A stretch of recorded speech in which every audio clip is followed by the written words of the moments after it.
राजस्थान का एक ऐसा मंदिर जो जमीन से करीब 108 फीट ऊंचा है, पर नींव में पानी नहीं बल्कि घी का इस्तेमाल किया गया है। वो भी 1-2 किलो नहीं, पूरे 40,000 किलो। आखिर क्या है इस मंदिर को बनाने की कहानी?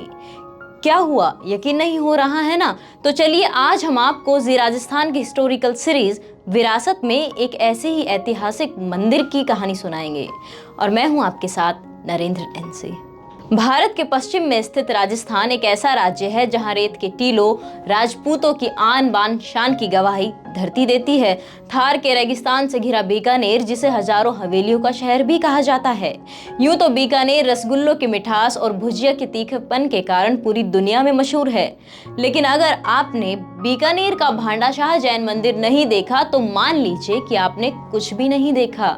ये एक ऐसा मंदिर है जिसकी नींव पानी से नहीं बल्कि हजारों किलो के देसी घी से भरी गई थी। पानी के स्थान पर घी के उपयोग से मंदिर का निर्माण सुनने में अजीब सा लगता है, जैसे कोई हवाई बातें कर रहा हो, लेकिन बीकानेर में ऐसा मंदिर मौजूद है जिसकी नींव देसी घी से भरी गई, और घी भी 1-2 किलो नहीं बल्कि पूरे 40,000 किलो। लाल और पीले पत्थरों से बना 3 मंजिला विश्व प्रसिद्ध भांडाशाह जैन मंदिर जिसकी नींव घी से भरी गई। यही नहीं, इस मंदिर में मथेरन और उत्साह कला की चित्रकारी भी की गई है, जिसे देखने के लिए रोजाना बड़ी संख्या में देसी विदेशी पर्यटक आते हैं और इन तस्वीरों को अपने कैमरों में कैद करके ले जाते हैं।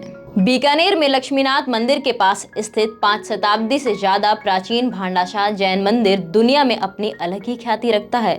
इसका निर्माण भांडाशाह नाम के व्यापारी ने 1468 में शुरू करवाया और 1541 में उनकी पुत्री ने इसे पूरा करवाया।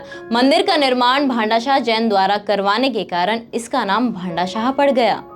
जमीन से करीब 108 फीट ऊंचे इस मंदिर में 5वें तीर्थकर भगवान सुमितनाथ जी मूल वेदी पर विराजमान है। यह पूरा मंदिर 3 मंजिलों में बटा हुआ है। इस मंदिर को लाल बलुआ पत्थरों और संगमरमर से बनाया गया है। मंदिर के भीतर की सजावट भी बेहद सुंदर है। तो चलिए आपको बताते हैं कि आखिर कैसे इस मंदिर का निर्माण हुआ था। मंदिर का निर्माण भांडाशाह ओसवाल जी ने करवाया, जो घी के व्यापारी थे। जब मंदिर के निर्माण को लेकर उनकी बैठक मिस्त्री के साथ चल रही थी, तब दुकान में रखे घी के पात्र में एक मक्खी गिरकर मर गई। तो सेठ जी ने मक्खी को उठाकर अपने जूते पर रगड़ लिया और मक्खी को दूर फेंक दिया। पास ही बैठा मिस्त्री यह सब देखकर आश्चर्यचकित हो गया और सोचने लगा कि सेठ कितना कंजूस है, मक्खी में लगे घी से भी अपना जूता चमका लिया। फिर मिस्त्री ने सेठ की दानवीरता की परीक्षा लेने की ठानी और मिस्त्री बोला, सेठ जी, मंदिर को शताब्दियों तक मजबूती देने के लिए इसमें प्रयोग होने वाले मिश्रण में पानी की जगह घी का उपयोग करना उचित रहेगा। सेठ जी भोले भाले थे और उन्होंने तुरंत घी का प्रबंध भी करवा दिया। मंदिर का निर्माण जब शुरू हो रहा था, उस समय मिस्त्री घी को देखकर आश्चर्यचकित हो उठा और तभी सेठ जी से जाकर क्षमा मांगी और बोला, मैंने एक दिन आपको घी में पड़ी मक्खी से अपने जूते चमकाते देखा था, तो सोचा कि आप बहुत बड़े कंजूस हैं, लेकिन सेठ जी आप तो बहुत बड़े दानवीर हो, मुझे माफ कर दीजिए, ये घी वापस ले लीजिए, मैं मंदिर निर्माण में पानी का ही प्रयोग करूंगा। तब सेठ जी ने कहा कि वो तुम्हारी नासमझी थी कि तुमने मेरी परीक्षा ली।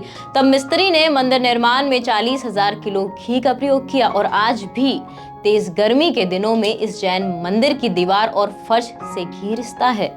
हालांकि किसी भी लिखित दस्तावेज में इस बात का उल्लेख नहीं है कि मंदिर की नींव घी से ही भरी गई थी, लेकिन ऐतिहासिक तथ्यों के लिए कई बार प्रामाणिकता की जरूरत नहीं होती और बीकानेर में यह बहुत आम बात है कि इस मंदिर की नींव घी से भरी गई थी। तो यह थी हजारों किलो के घी से बने मंदिर की कहानी। विरासत के इस भाग में इतना ही। अगले भाग में एक और अनोखी कहानी के साथ आपसे मुलाकात होगी। तब तक के लिए मुझे दीजिए इजाजत। नमस्कार।